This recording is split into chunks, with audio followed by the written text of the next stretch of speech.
Champions ট্রফিতে ভারত পাকিস্তান ম্যাচের চেয়েও নাকি বেশি উত্তাপ ছড়াচ্ছে বাংলাদেশ ভারত ম্যাচ। দেশ দুটোর সাম্প্রতিক রাজনৈতিক টানাপোড়েন, ক্রিকেট মাঠে অতীতের নানা ঘটনা আগুনে ঘি ঢালছে আরো বেশি। তবে মাঠের খেলোয়াড়রা চিরদিনই দূরে থাকতে চান এসব আলোচনা থেকে। মাঠের ক্রিকেটটাই গুরুত্ব পায় সেখানে।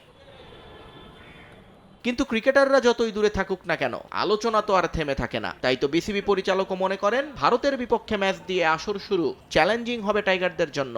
তবে মহা গুরুত্বপূর্ণ এই ম্যাচের আগে নিজেদের ব্যাকফুটে দেখতে চান না নাজমুল আবেদিন ফাহিম। জানালেন দলের আত্মবিশ্বাস তুঙ্গে, জয়ের তাড়না সবার মাঝে। মাঠে এখন তার প্রতিফলন দেখার অপেক্ষা। খুবই চ্যালেঞ্জিং হবে এই কারণে বাংলাদেশ দলটা কিন্তু খুব ইতিবাচক একটা মানসিকতা নিয়ে গেছে এবার। যেন ভালো ক্রিকেট খেলতে পারে, শুধু ভালো ক্রিকেট না, জিততে যেন পারে সেজন্য। তো প্রথমেই ভারতের মুখোমুখি হওয়াটা ডেফিনেটলি চ্যালেঞ্জের ব্যাপারটা থাকবেই, কারণ ওরা খুব ভালো খেলছে, ভালো দল। তারপর আমার মনে হয় যে আমাদের দলের মধ্যে আমরা যথেষ্ট বিশ্বাস দেখেছি। তারা একটু নতুন ব্র্যান্ডের ক্রিকেট খেলানোর চেষ্টা করছে। পাশাপাশি আমাদের বোলিংটা নিয়ে কিন্তু আমাদের যথেষ্ট আস্থা আছে। আমরা মনে করি আমাদের বোলিং অ্যাটাকটা বিশ্বমানের। সো ব্যাটারদের দেখছি কিন্তু রিসেন্টলি ভালো ব্যাটিং করছে। তো সব কিছু মিলিয়ে বোধহয় আমাদেরও যথেষ্ট কারণ আছে বিশ্বাস করার যে আমরা খুব সহজ একটা প্রতিপক্ষ হব না। সুপার প্লেয়ারদের ক্লিয়ার চয়েস, ক্লিয়ারম্যান।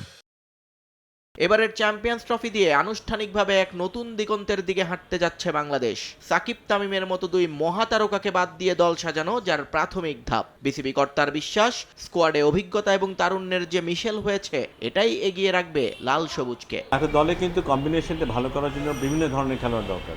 আমাদের এখানে সেই কম্বিনেশনটা কিন্তু আছে। একটা সময় আমাদের ডিফেন্সিভ মাইন্ডসেটের খেলোয়াড়ের সংখ্যা বেশি ছিল, আস্তে আস্তে সেখানে কিন্তু পরিবর্তন এসছে এবং এই ব্লেন্ডটা বোধহয় আমাদেরকে আরেকটা লেভেলে নিয়ে যেতে পারে। বাট অফকোর্স এখন খেলা হলে আমরা বুঝতে পারবো আসলে আমরা সত্যি আমরা যে এক্সপেকটেশন নিয়ে আমরা কথা বলছি সেটা পূরণ করতে পারছি কিনা। বাট আমি আশাবাদী যে আমরা ভালো খেলবো। অধিনায়ক যাওয়ার আগে বলে গেছেন শিরোপা জিততে চায় বাংলাদেশ।